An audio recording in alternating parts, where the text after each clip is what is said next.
Hi everyone, അസ്സലാമു അലൈക്കും.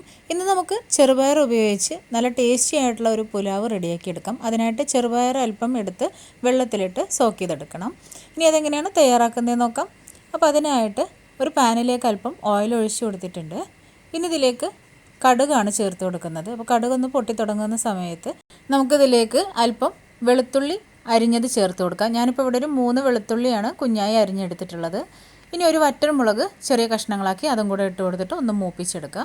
ഈ സമയത്ത് മറ്റേ അടുപ്പിൽ നമ്മൾ 1 കപ്പ് ബസ്മതി അരി കുക്ക് ചെയ്തെടുക്കുന്നുണ്ട്.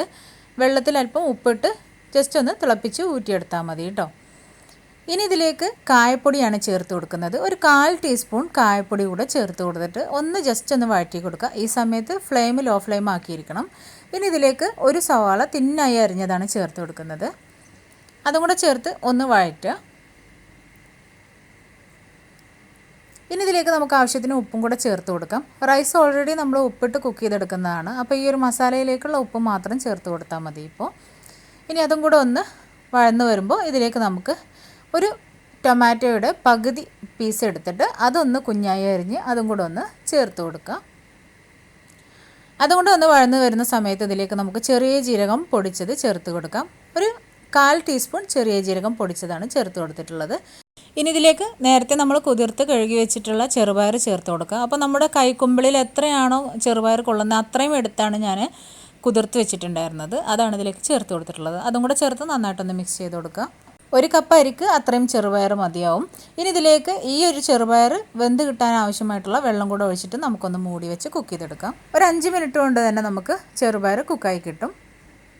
അപ്പോൾ അത് 5 മിനിറ്റിന് ശേഷം നമ്മുടെ വെള്ളമൊക്കെ വറ്റി ചെറുപയറൊക്കെ പാകത്തിന് വെന്ത് കിട്ടിയിട്ടുണ്ട്. അപ്പോൾ ചെറുപയർ ഇങ്ങനെ തൊട്ട് നോക്കുന്ന സമയത്ത് ഇതുപോലെ ഉടഞ്ഞു വരുന്ന പരുവത്തിൽ ആയി കിട്ടണം. അപ്പോൾ നല്ല കറക്റ്റായിട്ട് നമുക്കിത് കുക്കായി കിട്ടിയിട്ടുണ്ട്. ഇനി നമ്മൾ വേവിച്ച് ഊറ്റി വെച്ചിട്ടുള്ള ബസ്മതി റൈസ് ഇതിലേക്ക് ചേർത്ത് കൊടുക്കാം. ഞാനിപ്പോൾ ഇവിടെ 1 കപ്പ് ബസ്മതി റൈസാണ് എടുത്തിട്ട് കുക്ക് ചെയ്തെടുത്തിട്ടുള്ളത്.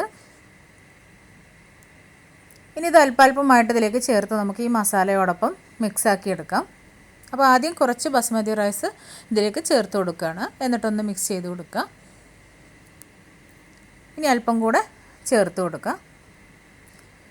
അങ്ങനെ മുഴുവൻ ബസ്മതി റൈസ് ഇതിലേക്ക് ചേർത്ത് കൊടുത്തിട്ടുണ്ട്. ഇനി നമുക്കിത് സാവകാശം മിക്സ് ചെയ്ത് കൊടുക്കാം.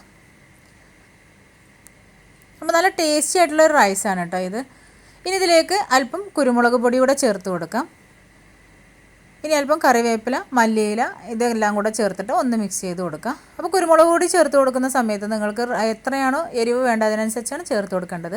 വറ്റൽമുളക് ചേർത്തത് കൊണ്ട് തന്നെ അത്യാവശ്യം എരിവ് ഇതിനുണ്ടാവും കേട്ടോ. അപ്പോൾ അതിനനുസരിച്ച് വേണം ചേർത്ത് കൊടുക്കാൻ. ഇപ്പോൾ പുലാവ് ഇവിടെ റെഡി ആയിട്ടുണ്ട്. നമുക്കിത് സെർവ് ചെയ്യാം.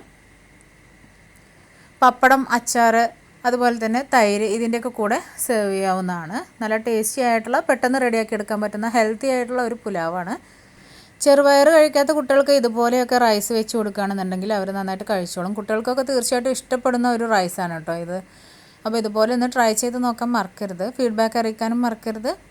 അപ്പോൾ നല്ല ടേസ്റ്റി ആയിട്ടുള്ള വളരെ എളുപ്പത്തിൽ തയ്യാറാക്കിയെടുക്കുന്ന നമ്മുടെ ഗ്രീൻഗ്രാം പുലാവ് അല്ലെങ്കിൽ ചെറുപയർ പുലാവ് ഇവിടെ റെഡി ആയിട്ടുണ്ട്.